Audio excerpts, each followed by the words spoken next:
incubating startup projects. And at the time, the hottest crypto sector there was DeFi. And so it also naturally appealed to me because I felt like, I mean, here's a way to revolutionize money. Money hasn't been changed in 10,000 years.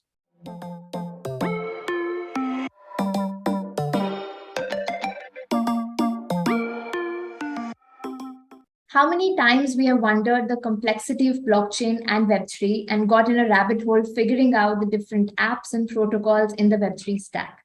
Interoperability happens to be a key component in scaling applications and the evolution of DeFi. Glitter Finance aims to simplify just that. It solves for capital inefficiencies in DeFi.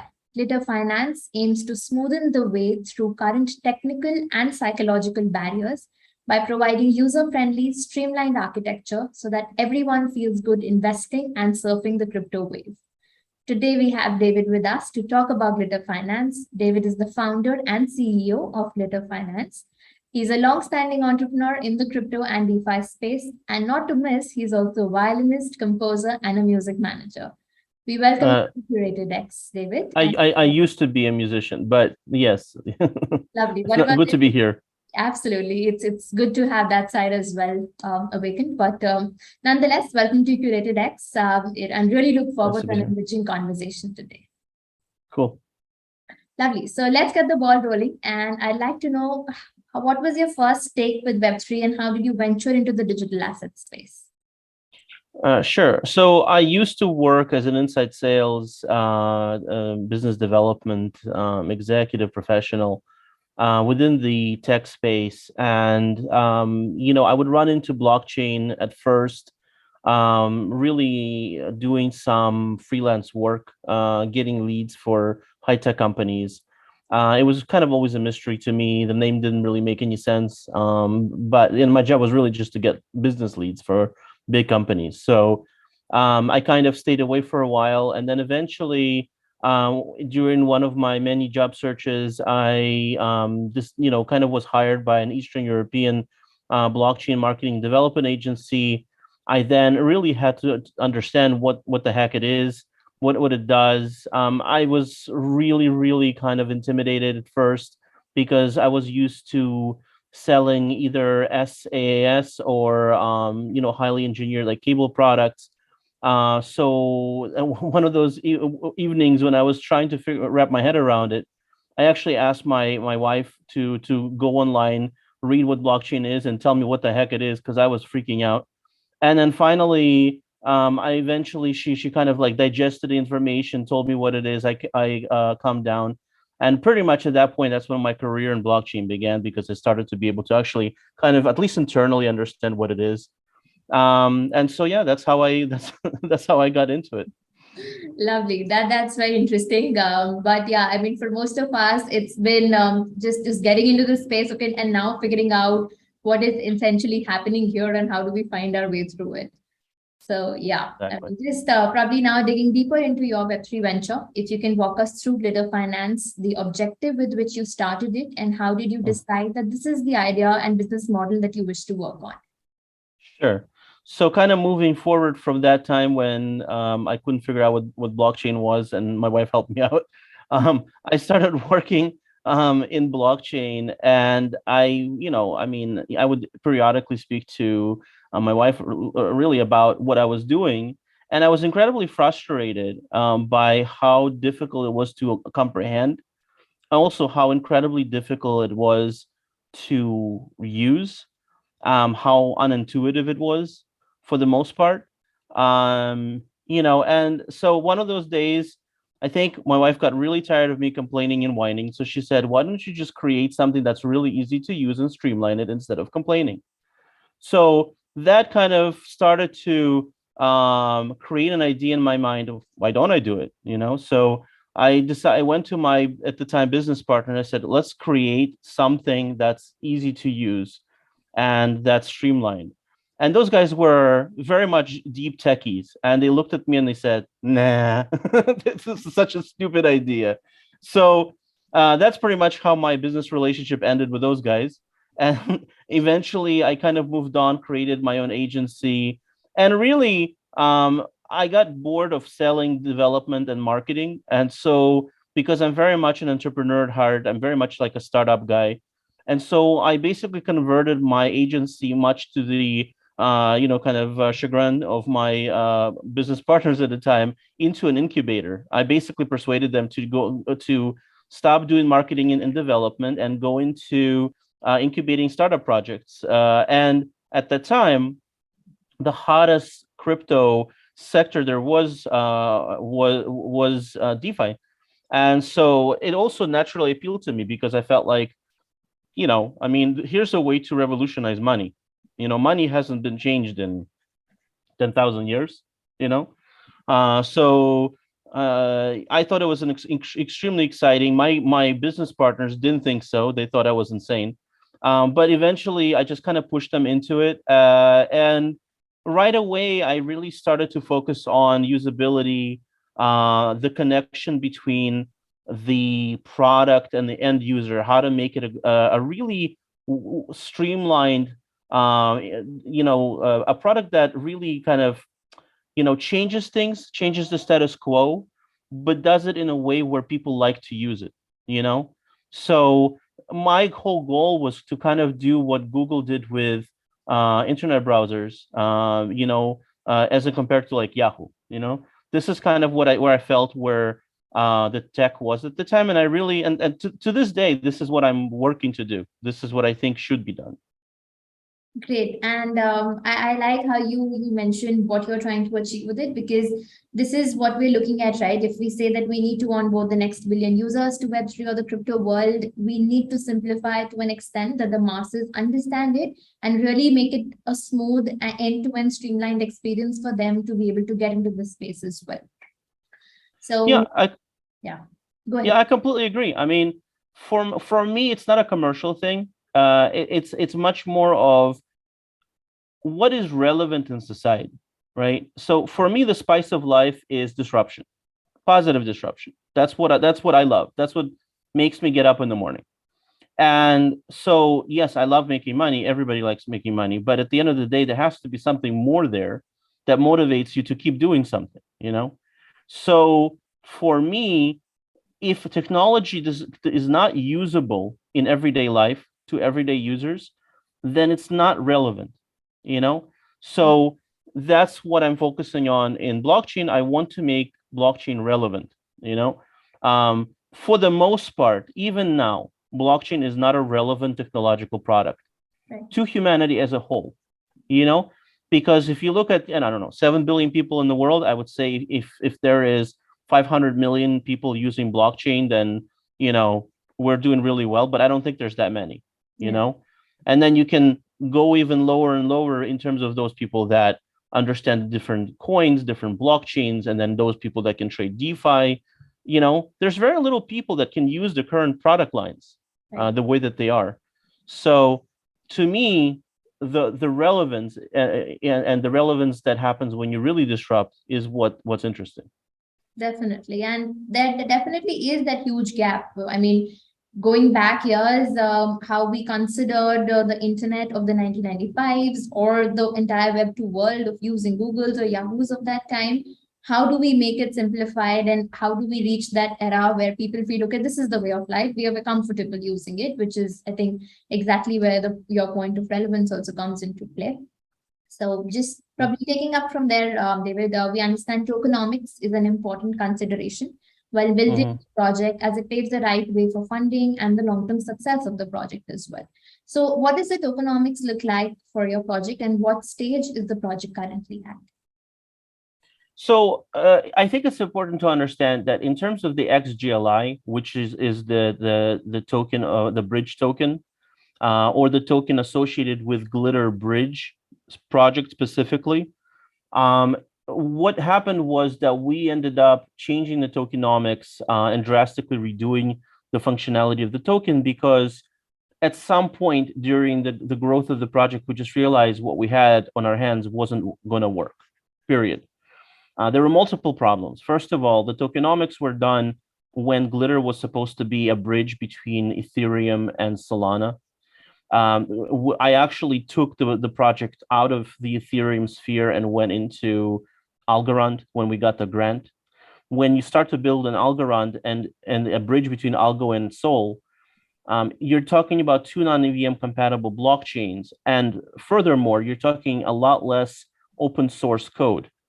So what that means is you're talking about a much higher need for paying developers, finding the right developers. The developers no longer should know Solidity, but instead they need to know Rust and Teal. These are very niche languages, especially Solana Rust and Teal, which is only used by algo developers. So what you're talking about is a completely different tokenomics that's needed because for a completely different product. And so that became clear during the raise that I was doing. Also, so the tokenomics that we had was tokenomics for fair weather market conditions. The market conditions drastically changed due to geopolitical situations with the war in Ukraine, market crashing in February, all of that. So basically, between all of those things, by the time that we kind of got into the middle of the race, it was very apparent that what we had was just not going to work. The cap was too low. It was too low to be able to complete the product, to hire the developers, to make sure that the team is paid in such a way that we can actually hire quality personnel. And so basically, because of that, we changed the tokenomics, we edited it. And so we changed the supply, we increased the supply. And then we also basically made it so that, the XGLI became a vastly different token. So the XGLI started out as basically a DAO governance token. The reason it was created that way is because it was created by some founders on Solana that I worked with, and I kind of tapped them to create the tokenomics. The DAO governance thing is much less relevant in the Algorand ecosystem than it is in the Solana ecosystem. Just the way that it's set up. There's less DAOs in Algorand. Right. And so it became kind of like, this no longer makes sense, So what I did was I split up the token on two blockchains, on Algorand and Solana. And immediately what that created is the possibility of having a blockchain agnostic token, which you can use to bridge value across various ecosystems. Then in addition, we added some incentives to the token where users got exposure to some swap fees, certain things that we were doing within the ecosystem. And then basically, yeah, when you consider the changing supply where we have 125 million on Algo and 375 million on Solana, and the expanded functionality, but also the expanded value of the token, in our case, it is different. The functionality is that of a bridge because we're about to also roll out a XGLI swap where you can actually bridge value via the XGLI. So that's the functionality, but the value to the investors is it does give you exposure to some fees. So it does pay you something to hold it. So with all of that, and plus the added burn mechanism that we put in to decrease the inflationary effects on the token, it became a completely different token. To the point where now you can't really recognize it. Hopefully that makes sense.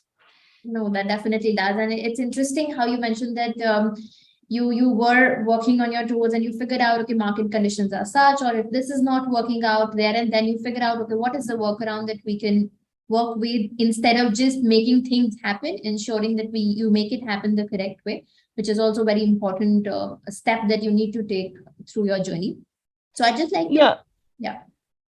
So at the forefront, I just wanted to kind of finish out this the thought out. At the forefront was always the thought, what do we need to construct a quality product? Right. But also, what can we do to make sure that the investors that do invest in the XGLI get a value out of it? So those two main things kind of drove, and then of course you start to look at, well, what can I put in? How can I design it? How can I make it useful? And so all of those things drove what became ultimately the XGLI. Definitely. And that is the significance and importance of having a token itself, right? Not every project we understand needs a token essentially. It's just not because everybody has a token, we also need it. But what is the value that the investors generate out of it, or the Exactly. community gets, which is the crux of the matter. Absolutely. So, David, I'd just like to dig a little bit deeper on the blockchain networks that we spoke of. So, the Web3 stack has been growing with a number of layer ones, dApps, custody solutions, and a lot more is being built. And it's important to sift through these to build the project. So, just to dig a little bit deeper, how did you finalize the blockchain networks of Algorand and Solana for the Glitter Bridge protocol? And why specifically did you choose these? So the Solana ecosystem I chose because at the time I knew some founders that were quite successful in the Solana ecosystem, and I simply just decided to tap them to create what I would consider an advanced protocol.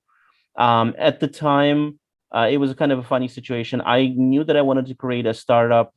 I kind of knew that it would be a bridge, but I needed more ideas, so I decided to kind of try to work with people that may have more knowledge about the subject. They recommended Solana. Solana was doing great. Funnily enough, I ended up changing most of the ideas that we worked out early on, because the nature of the project almost like reveals itself as you move forward.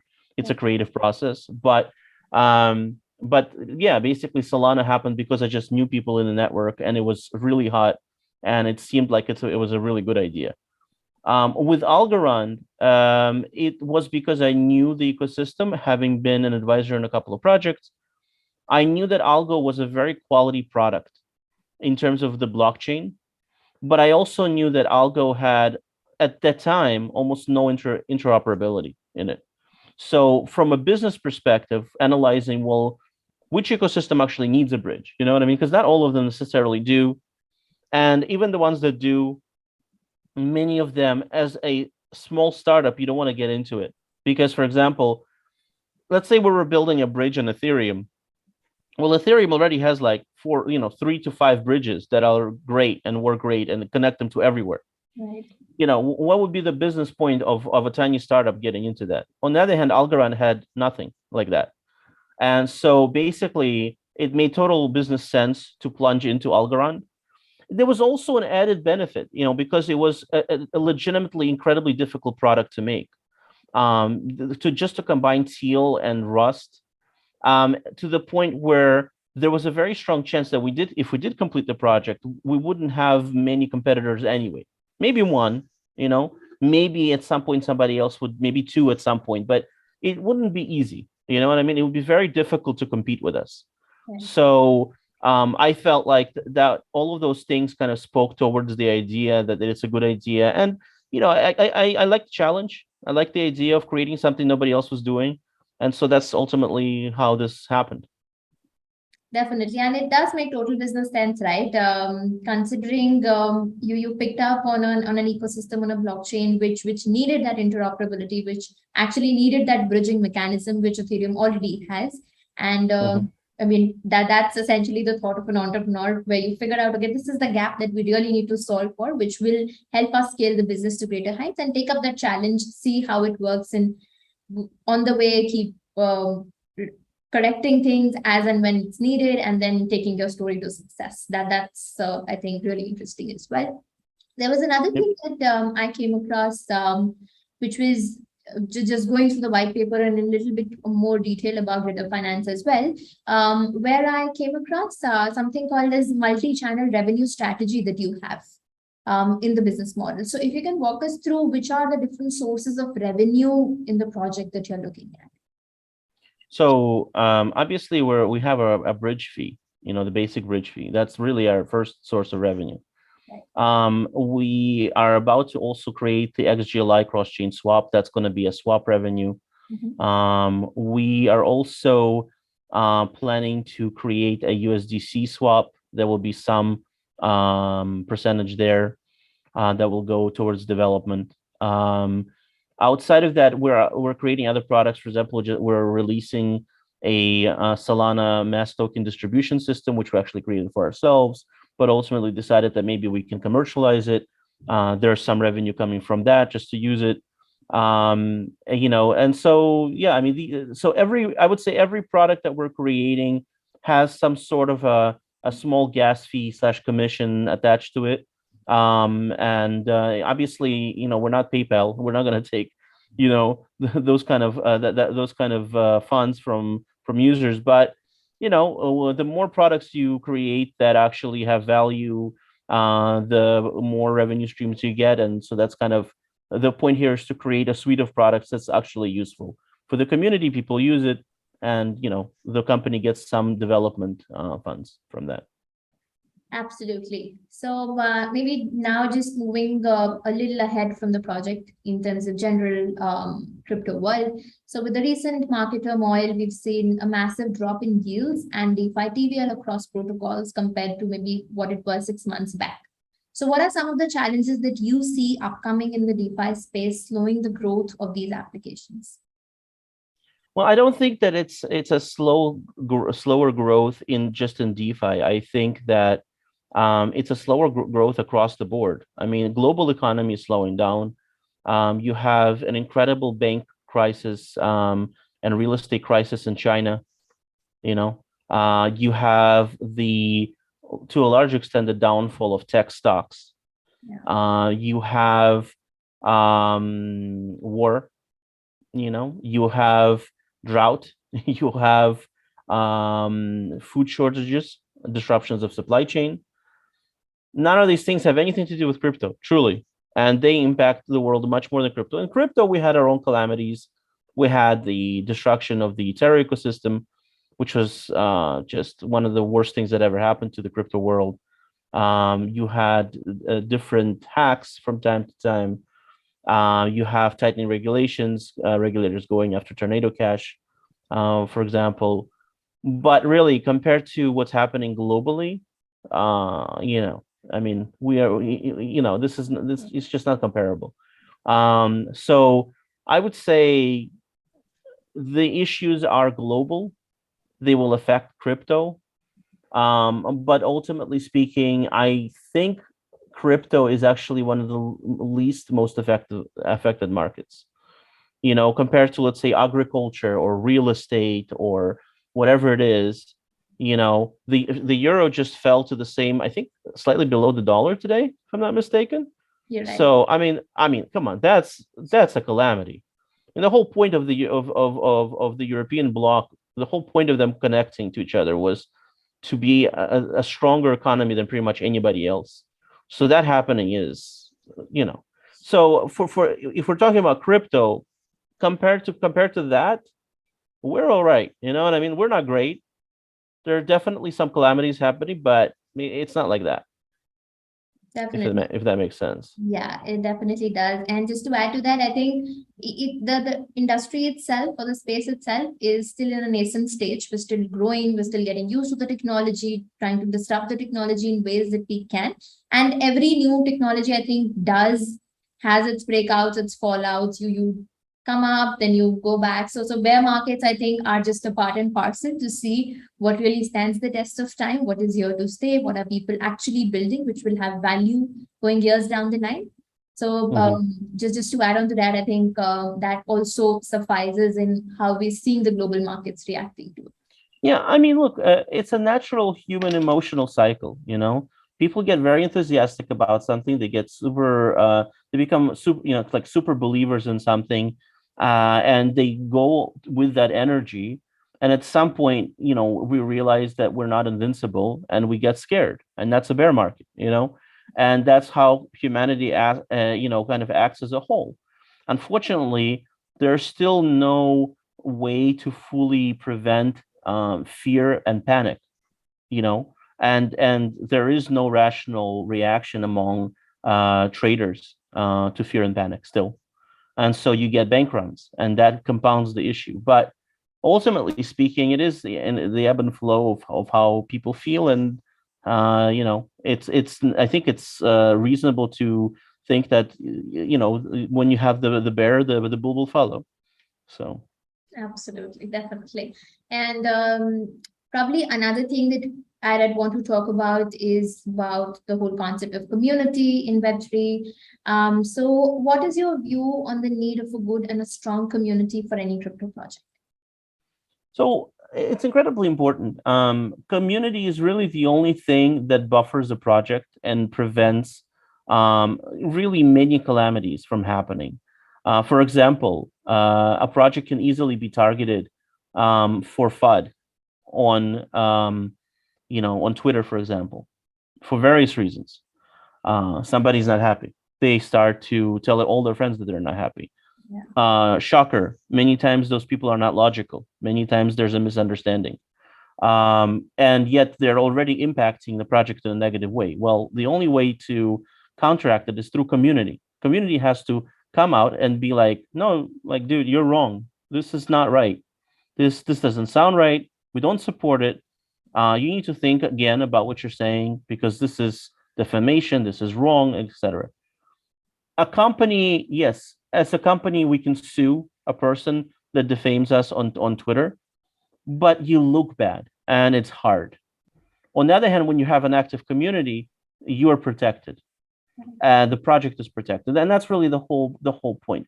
The other thing is a community usually means a very well functioning financial system. It means somebody's using the token. And also it means that there's a community around the platform. So you're not building in the vacuum, you're genuinely building listening to people. So those kind of interactions of give and take is really what you need to have a successful project. I definitely agree with that. And I think with the entire ethos of decentralization, having the community stand up for the project, having that faith and belief as well is another aspect that makes it all the more important because then your community speaks for the project rather than the team coming up or the founding team being there, Sure. just trying to push the product. That's why I think community management in general, activity through Discords, crypto Twitter, Telegram has been rising up specifically for crypto projects. So, Yeah, I completely agree. Definitely. So just one last bit that I wanted to know your view on. What are some of the other Web3 use cases that you are bullish on and see massive growth potential in? And how do you envision the future of digital asset space in the next few years? Sure. So, I mean, there are many different use cases that are well documented. Again, I would say, when you look at music, you see a startup like Opulus that's doing extremely well in the Algorand ecosystem. There's numerous startups in supply chain. There's a real estate blockchain companies. And I think also, Mirror protocol inside the Terra ecosystem was also designed with an interesting use case that where it mirrored the direction of stocks, for example. All of these are really good use cases. The major issue that Web3 faces is red tape. How to function completely above board in a way with the regulator in a specific country. And the bigger issue is, on one hand, regulators find that a lot of Web3 companies undermine their authority and maybe power to an extent because, Web3 is about changing money to a large extent, But on the other hand, a lot of regulators just don't have the tools because they're either trying to regulate Web3 products, for example, tokens, like either a commodity or a security. Well, guess what? It's a mixture. It's not a commodity or security. It's a digital token. It has a lot of the qualities of a commodity with a tiny bit of security. To say that it's a full security does not make any sense whatsoever. To say that it's a full commodity to an extent. But all in all, new regulation, new approaches are needed. And so that's the big problem. So what I see with the future with Web3 is I do see a lot of regulators trying to tighten on the industry. But I think that the actual demand far outpaces the wish to regulate. I think there's such a huge demand for people to be able to use open financial software to generate income and to find other income streams.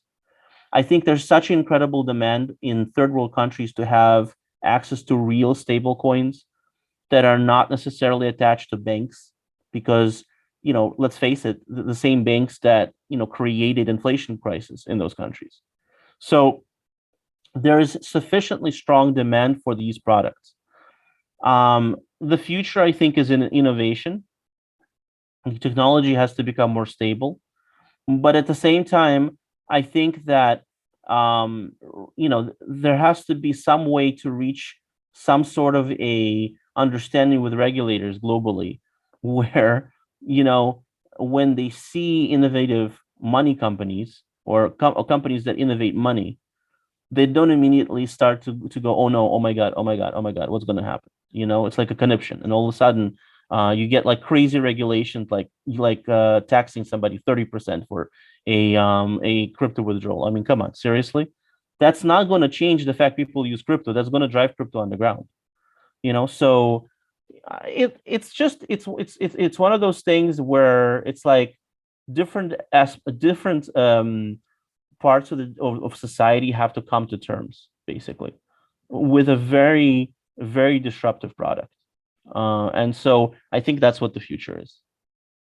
Absolutely. And I think I definitely agree with what you said on that, because there definitely is a tricky aspect when it comes to regulation. And because it is a gray area, like you said as well, how do we essentially characterize these tokens or this currency? Or are we just trying to change the entire aspect of money with CBDCs coming in? I mean, how are we trying to essentially bridge that gap is a little bit of a gray area, and it's a little bit of confusing situation for all of us to be in, but definitely see, because the technology stands strong and robust. There's definitely a lot of use cases coming up which will solve a lot of these problems in as basic as right records, or maybe healthcare systems, or even your supply chain. That there's so much happening around. So definitely stay hopeful that the future is strong. And just on that note, David, I'd really like to really thank you for this enriching conversation. You understand that the technology should act as a facilitator to bring out the best use cases of interoperability and streamlining the Web3 space. Glitter Finance is committed in the right direction, with the aim to create a sophisticated and robust environment for experienced traders, but also a comfortable environment for the novices, for the mass adoption of this space. We wish you all the success for the continued growth and success of Glitter Finance. Thank you once again for being a part of CuratedX and sharing some very fascinating insights with us. Thank you.